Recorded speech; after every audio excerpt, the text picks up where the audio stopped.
이 대선이 어느 분이 대통령이 되느냐에 따라서 우리나라 국군이 환연하게 변할 수가 있어요. 이렇게 표현을 하고 싶어요. 우리나라가 지금 아프다. 많이 아프다. 이 치유는 누가 해야 되냐? 우리가 해야 됩니다. 우리나라도 지금 전쟁이 안 난다는 보장을 못해요. 선생님 안녕하세요. 네, 안녕하세요.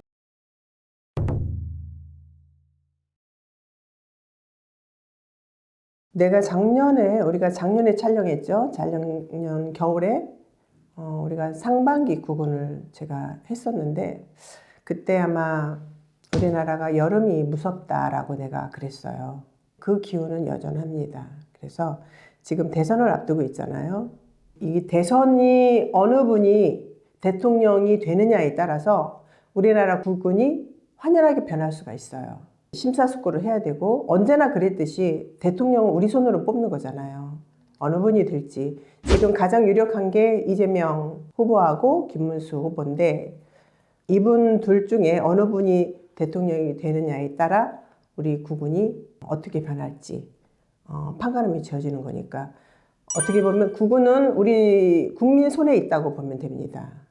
이번은 굉장히 신중해야 되고 우리나라를 어떻게 끌고 나갈지는 대통령이 끄는 게 아니에요. 우리 국민이 끄는 거지. 그렇기 때문에 고민하고 심사숙고 끝에 선택을 하셔야 되지 않을까 그렇게 보여지고요. 다시 한번 얘기하지만 우리나라 여름이 얼마 안 남았어요. 지금도 덥지만 무서워요. 어떻게 무엇이 왜라고 말씀드리기는 어렵습니다. 그런데 그냥 무섭습니다. 우리나라가 어디로 흘러갈지 그것 또한 무섭기도 하고 이렇게 표현을 하고 싶어요. 우리나라가 지금 아프다. 많이 아프다. 이 치유는 누가 해야 되냐? 우리가 해야 됩니다. 우리가 스스로 국민들이 치료 방법을 찾고 스스로 극복을 해 나가야 되는 상황이기 때문에 올해 불이 굉장히 유난히 많았죠.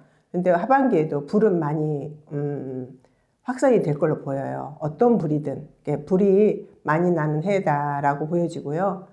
그리고 그런 자연은 아니죠. 그건 어떤 인간의 관리가 부실해서 생기는 어떤 그런 거기 때문에 불 조심 좀 많이들 하셔야 될 것 같고 전체적으로 우리나라는 지금 한 2, 3년은 굉장히 어려운 시기에 직면해 있다 이렇게 보면 됩니다. 그래서 우리나라가 대한민국이 후퇴를 할 건지 앞으로 전진을 할 건지 아니면 추락을 할 건지는 우리 국민 손에 달려있기 때문에 정말 고민들 많이 하셔야 되고 이건 남의 일이 아닙니다. 죽느냐 사느냐의 어떤 기로에 서 있으니까 우리 국민들이 정말 현명하게 투표를 잘 하셔서 우리나라가 어떻게 해야만이 살 수 있는지 우리나라 대한민국이 더 이상 여기에서 후퇴가 없는 선택을 하셔야 될 것 같습니다. 저는 이렇게밖에 말씀 못 드립니다. 네. 그럼 좀 경제적인 부분은 좀 어떻게 될 것 같으세요? 경제적인 부분도 굉장히 힘들죠. 우리나라 지금 큰 회사들이 지금 외국으로 지금 다 빠져나가고 있잖아요. 우리나라 자체의 큰 회사들을 외국으로 뺏긴다는 건 굉장히 손실이에요. 큰 손실. 제가 이제 통계를 잠깐 들은 얘기인데 3만 명이 피해를 입는다고 해요. 그건 굉장히 큰 피해죠. 예를 들어서 이 볼펜을 하나 만들려고 치면 심 만드는 데 따로 있을 거고 이 케이스 만드는 데 따로 있을 거고 여기에 대한 여러 가지 각자 하는 맡은 바가 있잖아요. 그런 게 다 이제 한국에서는 없어지는 거죠. 그럼 그 사람들이 다 어떻게 먹고 살아야 되나요? 이런 것들이 굉장히 중요하고 큰 문제죠. 그렇기 때문에 우리나라 경제는 날로 더 도태될 수밖에 없죠.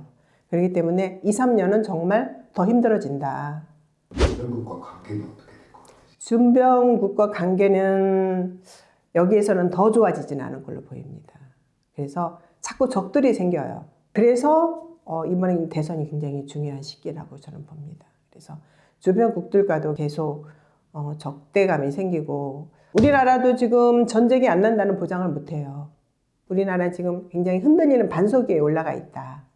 이렇게 무서운 말을 할 수밖에 없는 현실이 참 정말 두렵습니다. 네. 여러분 구독해 주시고요. 좋아요도 부탁드립니다.